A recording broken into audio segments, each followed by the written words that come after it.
ким машиналарымды отса, идеальный машина екен да, для себя алгандар. Так, достор, Kia Ceran 1 984 900 рубль. Kia Ceed'тин простойрок комплектациясы екен бул. 2 464 800 солидный. Комплектация кыскасы.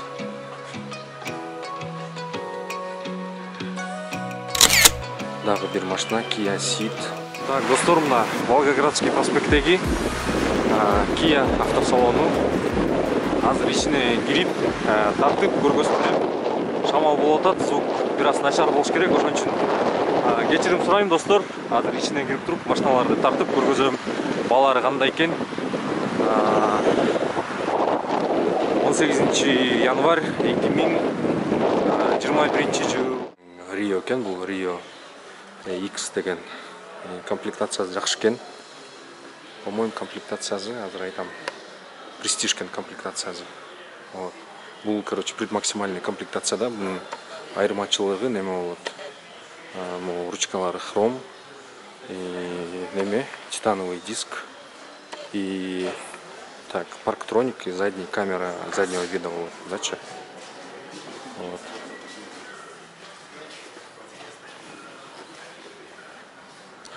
Так, көргүлө.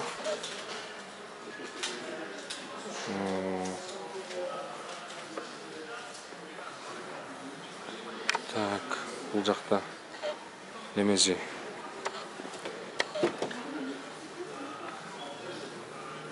полный электропакет и подлокотник, көрүп атасыңар, мына автомат коробка и немези толтырайлы. Так, круиз контроль бар, буда круиз контроль бар и Bluetooth бар, управление, голосовое управление. Монитору чоң экен. Байкадыңарбы? Еще сенсорный эмес ошону билбейм. Еще немеси да электрический да. Немесичи климат контролю. Вот. Ошондой. Азыр аягына чейин көргүлө. Базын көргөзөм, базы канча болгон.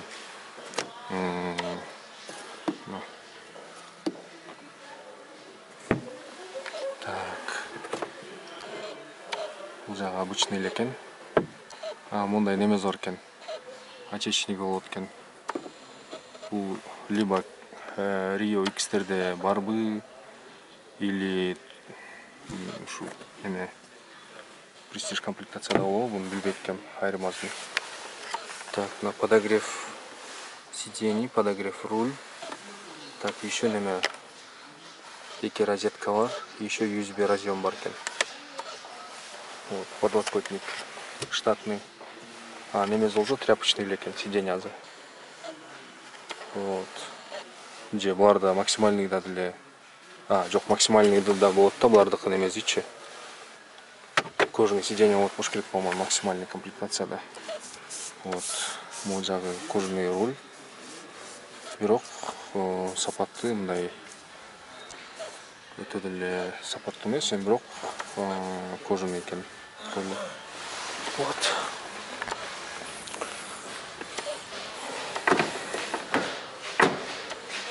Короче, задний подогрев сидений бар экен. Ошонусунан да разница азыч. И задний USB. Так. USB бар экен задний. Подлокотник жок. Вот. Ошонусунан разница. Так, немелери рейлингтер бар экен.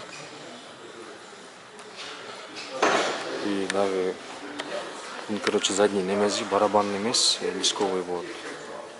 Тормозной дискич, немезич, арткызы. Ошонусунан разница. Кара цвет именно серьезный көрүнөт экен. Серьезный эмес, кандай деп койчу эле, солидный.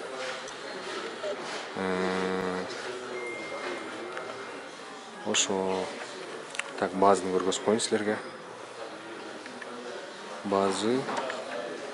Так, от миллион 77 900 рубль дейт. Бирок стоимость предоставленного автомобиля дейт миллион. Бул машинаныкы 1 315 900 рубль дейт. Стоимость предоставленного автомобиля с дополнительным оборудованием дейт 1 565 рубль дейт. Так, ошондо окончательной стоимостью 1 565 900 рубль болобу. Азыр ушуну уточнять этейин. Извините, а можете подсказать, сколько стоит стоимость машины? Смотрите, каждый автомобиль. Ага. Тут просто, да. За наличные. Ага. Внизу стоимость. На всех машинах. Вот самый нижний, да, получается? Все, понял, спасибо большое. Вот. Ошондо бул машинанын стоимостью 1 565 900 рубль экен. Көргүлө. Вот. Азыр биягынан да тартып көргөзөйүн. Кыскасы ушундай достор. Вот. Биздин жолдорго ылайыктуу да булчу. Бийигирээк. Бирок минусу хэтчбек болгон. Вот.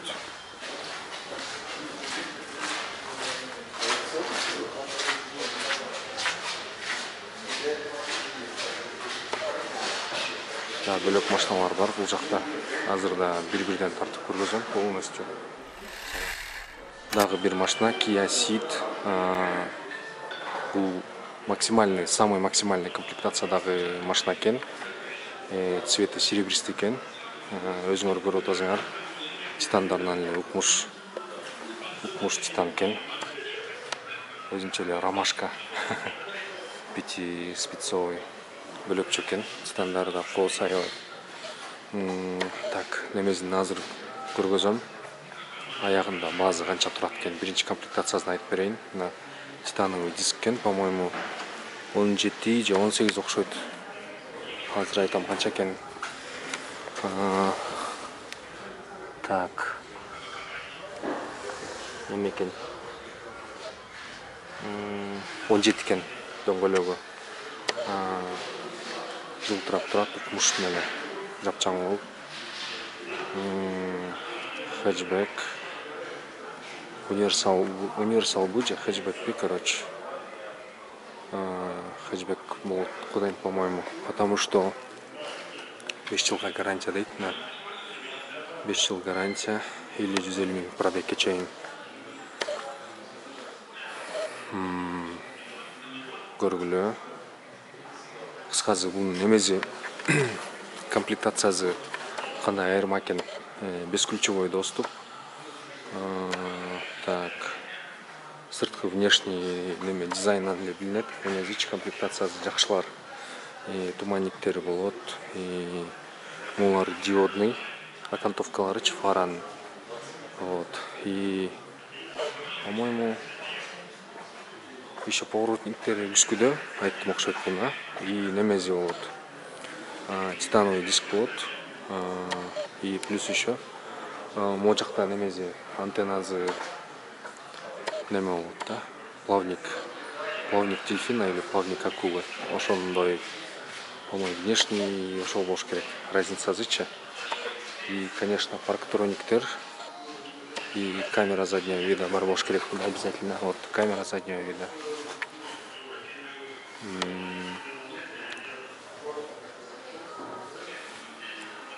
Еще неме диодный стоптору. Лампочка места. Ошонусунан айырма. Эми салон көргөзөйүн силерге. Салон каразак неме. Конечно, полностью полный электропакет. И немелери, ручкалары хромированный экен, красивый. Немелери окантовкалары, подлокотниктери кожаный экен, могу жагы. Кожа капталыптыр, а бул жагы простой эле экен. Мына ичине отурузак. Так, бул жакта Бирок немези ручной эле болот экен, бияк электрический эмес, мына ручной эле экен. Кнопканы могу жагындай буралган. Так, сиденьясын анан тартып көргөзөм. Биринчи могу жагын көргөзөйүн. Бул жакта неме бар экен? Датчик слепой зоны. Датчик слепой зоны. Датчик давления шины и антизанос. И регулировка фараны. Бул болсо немези яркость прибордунчу. Так. Экранын көрүп атасыңар. Бул жакта цветной экран экен. Мындай.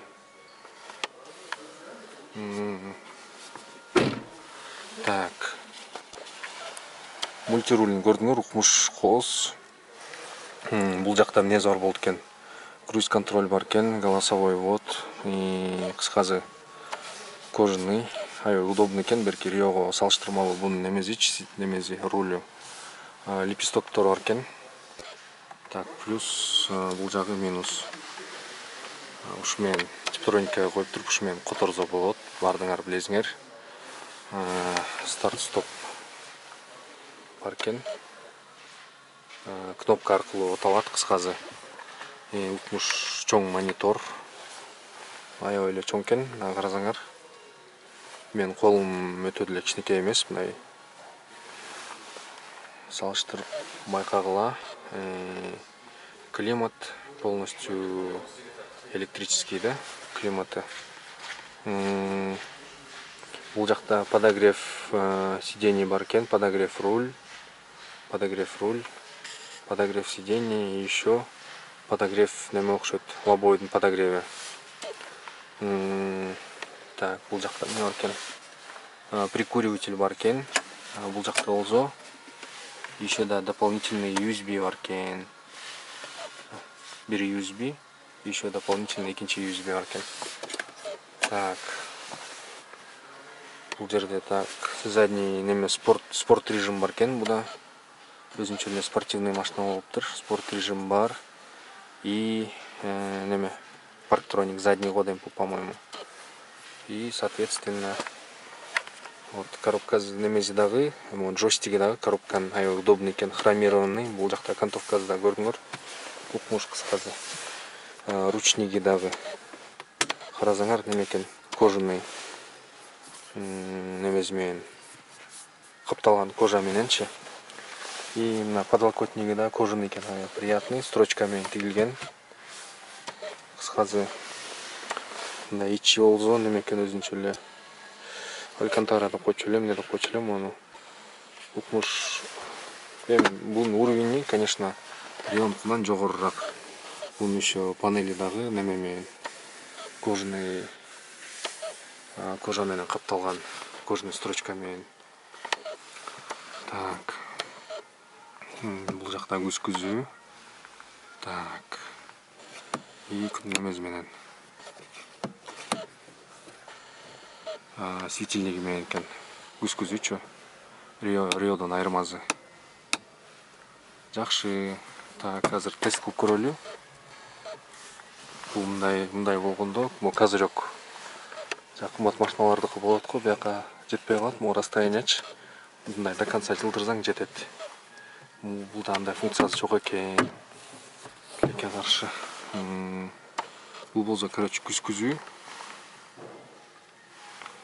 Бул жакта эмнеси бар болот экен, непонятно. Так, очечник. Вот. И немези. Салон аябай кооз, аябай красивый экен. Так, мына карагылачы, жапжаң экен, короче, бим турат мына. Намолары пленка менен каптап коюптур, чтоб лишний раз чаң болбосун деген го.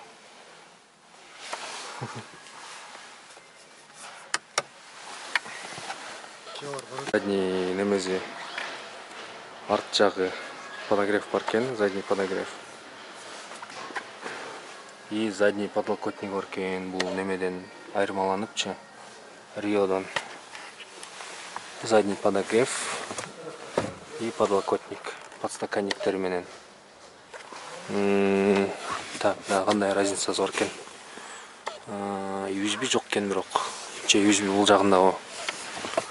Жана Риодо неме бар эле, USB бул жакта USB жок экен.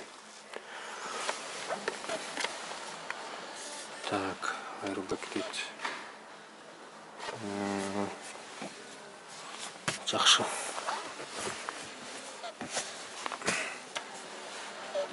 Кыскасы ушундай достор. Оу.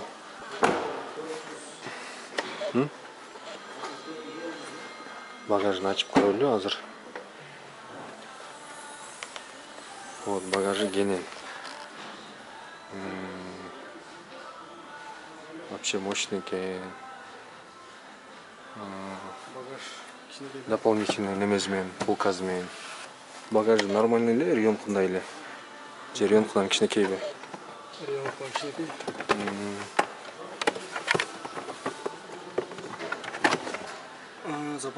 Запаска таблетка экен или полноразмерный экен? Полноразмерный запаска зимой. Конечно, максимальный комплектация болот аксынчы. Максимальный комплектация экен. Так, аз жабалы буну.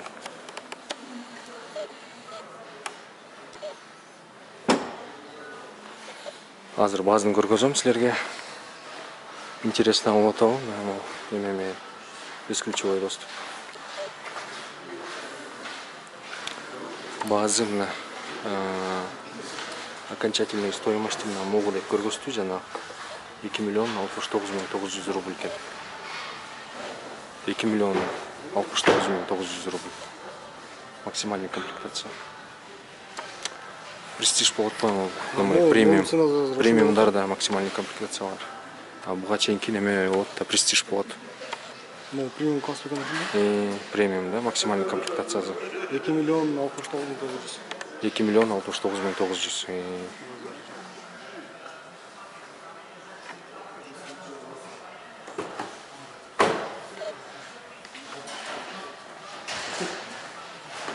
Так, могу машинаны көргөзөйүнбү? Же бул машинаны көргөзбөй эле коеюнбу? Эгерде ушундай машиналарда кызыктуу болсо, жазып койгула комментарийге. Просто таксиге лайыктуу эле машиналарды тартайын дегем. Анан эми буларды эч ким деле көрбөйт болуш керек, эч кимге деле пока кызык эмес болуш керек.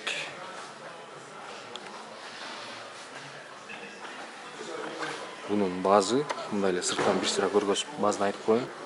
Базы 2 миллион 464 818 рубль дейт. Люкс плюс экен. Бул мындай бедный эле комплектация экен да, бунукучу. Бирок өзү мындай престижный, премиальный кроссовер болгон үчүн бедный комплектация болсо деле көп функциялары бар да. Бул мисалы Kia Rio салыштырмалуу, мисалы бесключевой доступ болот экен. Титановый диск, мисалы немелер люксовый болгон үчүнчү бул кроссовер. Бирок салону бир аз бедныйраак экен. Карасаңар, монитору кичинекей. По-моему, бул максимальный комплектацияларында монитору чоңураак болуш керек. Же мага ушундай сезилип атабы, билбейм. Арыдан көргөзүп коеюн буну. Kia Sportage деген. Сон машина. Немеге чем-то окшош кетет Porsche Cayennegечи. Чем-то окшош кетет да. Вот. Немези двойной экен. Выхлоп.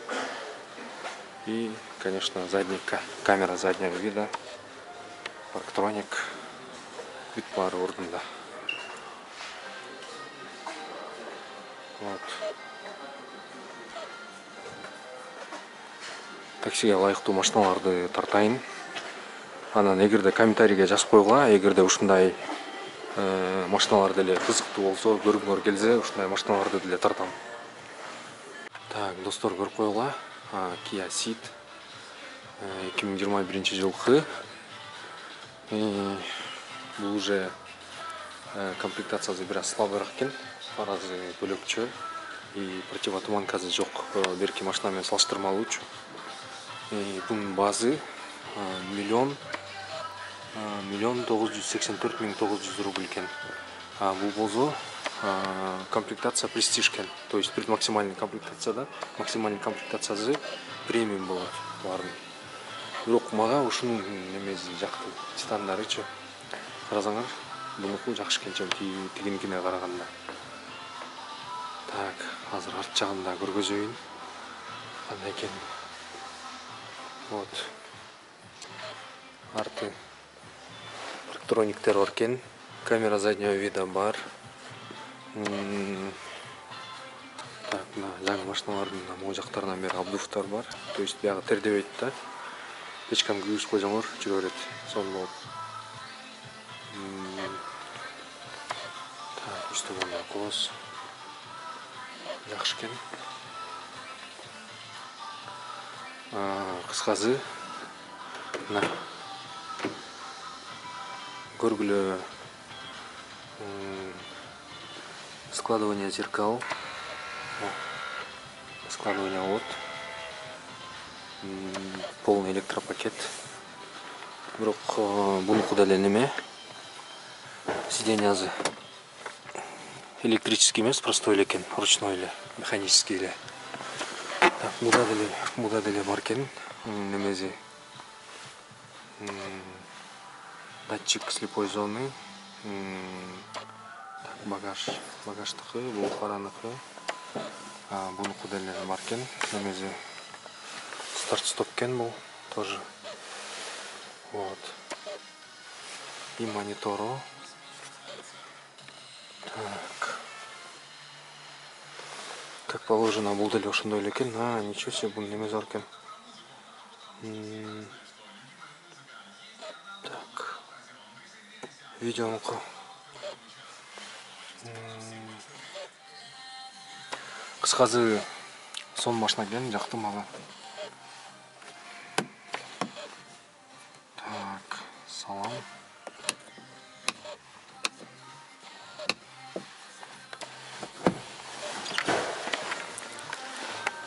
Так.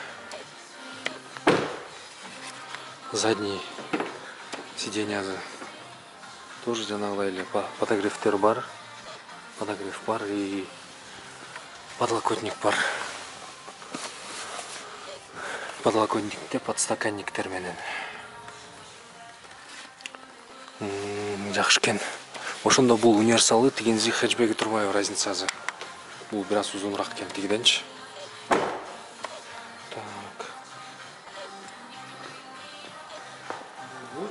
Талант. 1600 башлап атабы? 1600, бул именно бул машинанын базы мына могу 1 984 деп турат. Именно ушул машинанын базы. Kia Ceed SV экен. SW. Kia Ceed SW. Өкөн разницасы бар окшойт. Иә. Жакшы экен комплектациясы. Получается, бул хэтчбек экен. Тиги болсо неме экен. Универсал турбайбы өкөн разницасычы. Да, бунуку Kia Ceed, тиги болсо Kia Ceed SV экен. Өкөн базы. Бир аз эле разница. Бул бирок максимальный комплектация болуп атат. Но минусу то, что бул хэтчбек экен, тиги универсал экен. Ошондой разницасы көрдүңөрбү? Так что көргүлө кандай болот.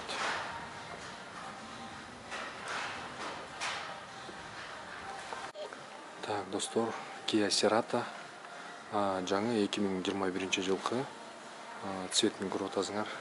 Темно-синий экен цвети. Темно-синий. Комплектациясы простой окшойт. Немеси штампованный диск берген колпак менен.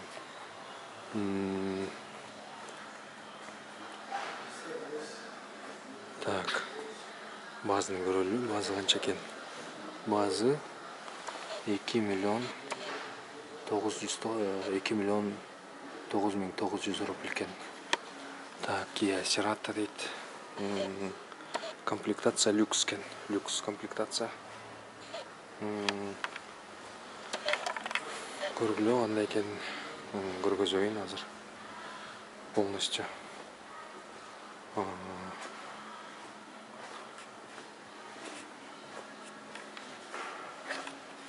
задний парктрониктер бар экен. По-моему, камера заднего вида да бар болуш керек. Точно билбейм, аз карап көрөйүн. Бар экен камера заднего вида. Вот. И парктрониктер задний.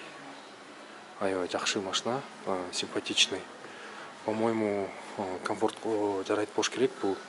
И, по-моему, бул Toyota Corolla'нын конкуренти болуш керек. Эгерде мен жаңылышпасам.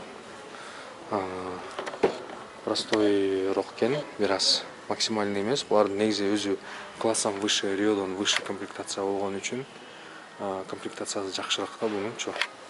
Полный электропакет. Буда неме жок экен, авто складывание зеркал жок окшойт, по-моему.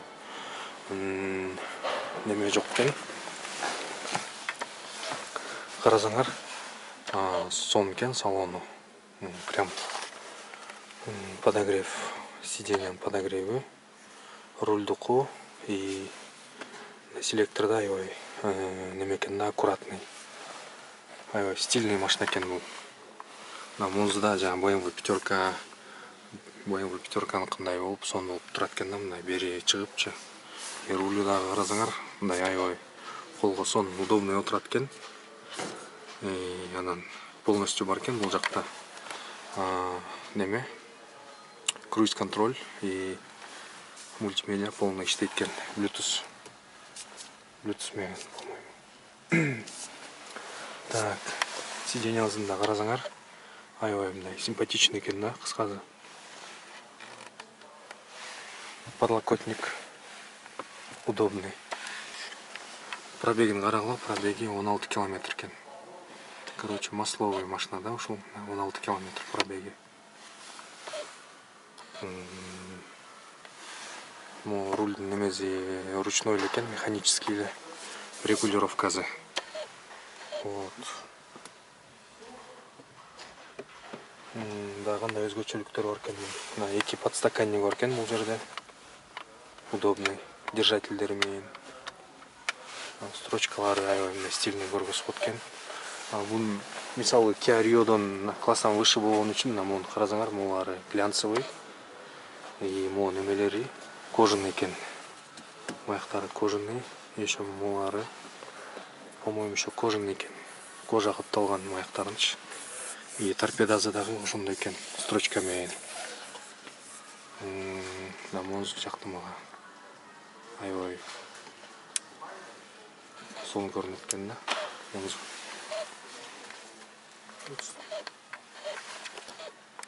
Арткы сиденьясы, задний сиденьясында бунун подогреви жок экен.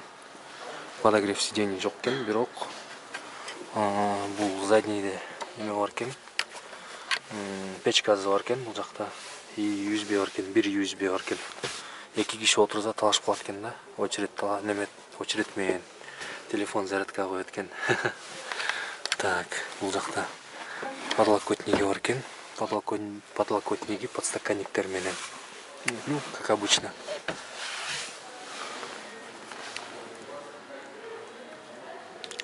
Мага могу немени Сератанын аябай мындай дизайны жакты да, аябай стильный экен. Могу строчкалары арт жагынан бери бар экен, строчкалары карасаңар.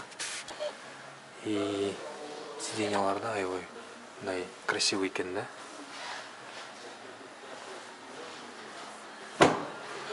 Базын билесиңер, базын да бир жолу көргөзүп коеюн да. Базы 2 миллион 9900 рубль. То есть өзүнүн базына мындай жакшы эле машина экен, стоящий. Вот. Могу бул эле Seratонун жакшы комплектациясы, богатый.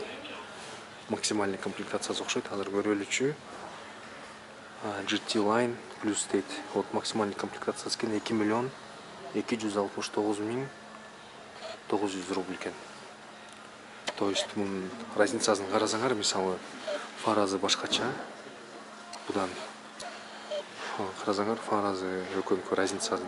Бунуку простой болуп атат, и бунуку фаразы неме диодный немелер менен, подсветкалар менен.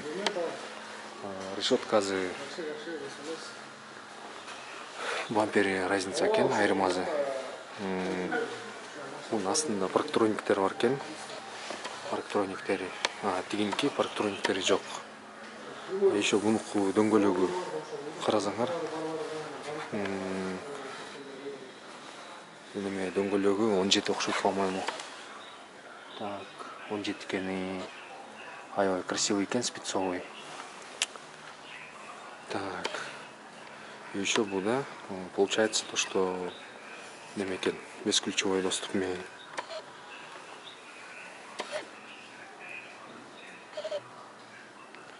Так. Короче, достор, мына ушундай машина экен. Максимальный комплектациядагы Kia Cerato. Вот. Көргүлө буну. Да, стильный экен. Потому что карасаңар, булар кара, үскүлөрү и антеннасы кара. И астыдагы юбкалары да кара экен. Көрөлүчү. Каралачы, мына сиденье артка жылат экен эшикти ачканда. Вот.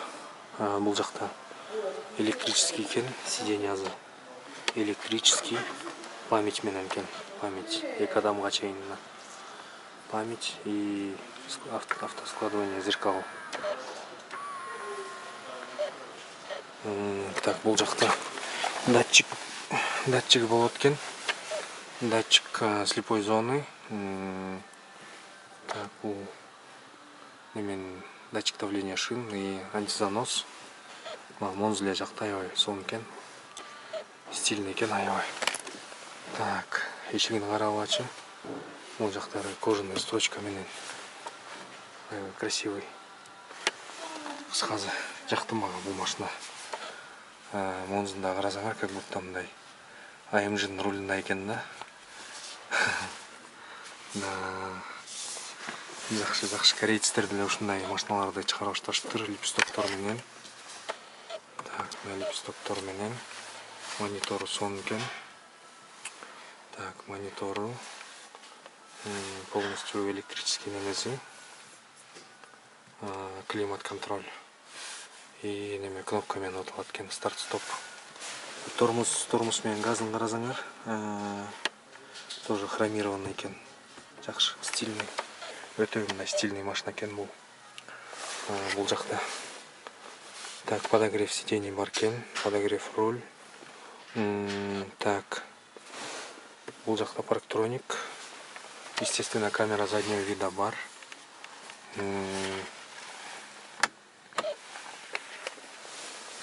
Так, холд бар экен. И немес бар экен. Ручник жок. Ручник электрический экен. Кожаный немеси. Подлокотники. Так. И еще немеси. Алькантара экен, темный. Потологуч. Да, аябай стильный машина экен, карасаңар, бул солнцезащитный козырёгу дагы неме экен, темный. Да, өтө стильный машина. Машина го деп ойлогон эмесмин, сыртынан деле көрүнүп турат, бирок ушундай красивый экеничи. Вот. Салон быстрый тартып көргөзөйүн, полностью сиденьясы неме экен. Тоже аябай стильный. Неме. Рикара деген сиденьялар болчу эле го илгеричи. Жакшы машиналардыкы. Ошондой сыяктуу экен да мунун немесичи сиденьясы. Вот. Сонун жыттанат ичи мындай. Жаңы машинанын ичи мындай болупчу. Пробеги болсо 36 километр эле жүрүптүр, мына карасаңар. 36 километр эле жүрүптүр. Да.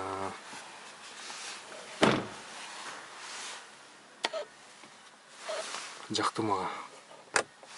Сонун машина экен.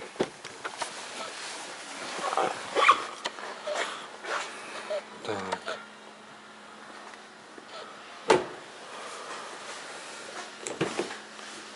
Вот задние сиденья, подогрев бар, подогрев задних сидений. Вот USB.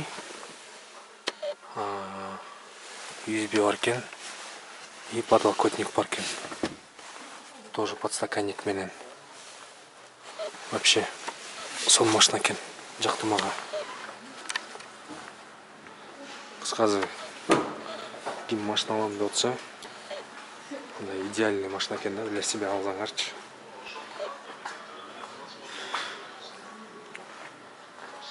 Максимальный комплектация, кыскасы.